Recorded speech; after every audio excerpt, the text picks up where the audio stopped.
उपमुख्यमंत्री अजित पवार यांच्या पुण्यातील जिजाई या निवासस्थानी आयुष कोमकर याच्या आई कल्याणी कोमकर अजितदादांच्या भेटीला आलेल्या आहेत.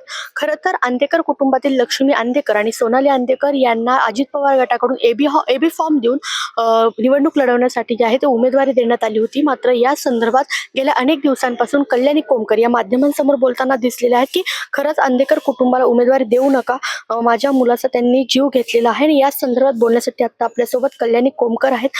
ताई, तुम्ही अजितदादांच्या भेटीसाठी आलेले आहात. काय नेमकं भेटीमध्ये या चर्चेमध्ये तुम्ही दादांसोबत काय बोलणार, तुमच्या काय भावना मांडणार? मी तेच म्हणणार आहे. मी एवढी कळकळीची विनंती करत होते की यांना तिकीट देऊ नका, तरी तुम्ही दिलं, ते चांगलं केलं. शेवटी पैशावरच सगळा खेळ चालतो आणि इकडं करायची दुनियाच नाहीये.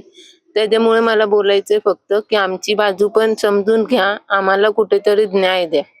नक्कीच. मात्र आज उमेदवारी अर्ज मागे घेण्याची शेवटची तारीख होती. 3 वाजेपर्यंत हा उमेदवारी अर्ज मागे घेण्यासाठी वेळ होती.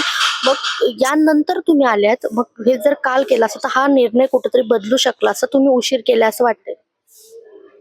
नाही, कारण की मी लवकर येऊ शकले असते, मी आजीदादांना भेटू शकले असते, पण मी माझ्या मुलांना सोडून असं मी येऊ नाही शकत. आणि पहिलं खूप वेटिंग करावं लागायचं आजीदादांना भेटण्यासाठी, खूप नम्र होती, त्यामुळे मी कधीच डेअरिंग नाही केली. पण आज म्हणलं त्यांना आपली बाजू तरी स्पष्ट सांगावी. मात्र तुम्ही तुमची बाजू मांडण्यासाठी आला, पण ह्यामध्ये आता निर्णय काही बदलेल असं वाटतंय का? किंवा तुम्ही आंदेकरांच्या विरोधात काही अपक्ष फॉर्म भरलाय का, किंवा त्यांच्या विरोधात काही प्रचार करणार आहे?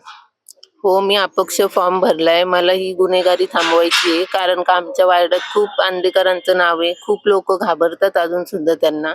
तर मला वाटतं जे मी भोगले आज ते दुसरं कोणी भोगू नये ह्यापुढे. त्यामुळेच माझा प्रयत्न आहे. मी अन्यायाविरुद्धच लढतीये. आपण बघतोय गेल्या 15 ते 20 मिनिटांपासून तुम्ही या ठिकाणी बाहेर थांबलेले आहात अजितदादांच्या भेटीसाठी. तुम्हाला तुमच्या भावना मांडायच्या. आता नेमकं अजितदादांना ठोसपणे काय सांगणार काय? मी तेच सांगणार आहे की माझी मुलाची यात काही चुकी नसताना देखील त्यांनी असं केलं. एवढं मोठं पाऊल उचललं की त्यांना थारा देऊ नका. त्यांना ते तुमच्या नावाखालीच एवढं गुन्हेगारी करतायत, त्यामुळे अशा लोकांना साथ देऊ नका, हीच विनंती करणार.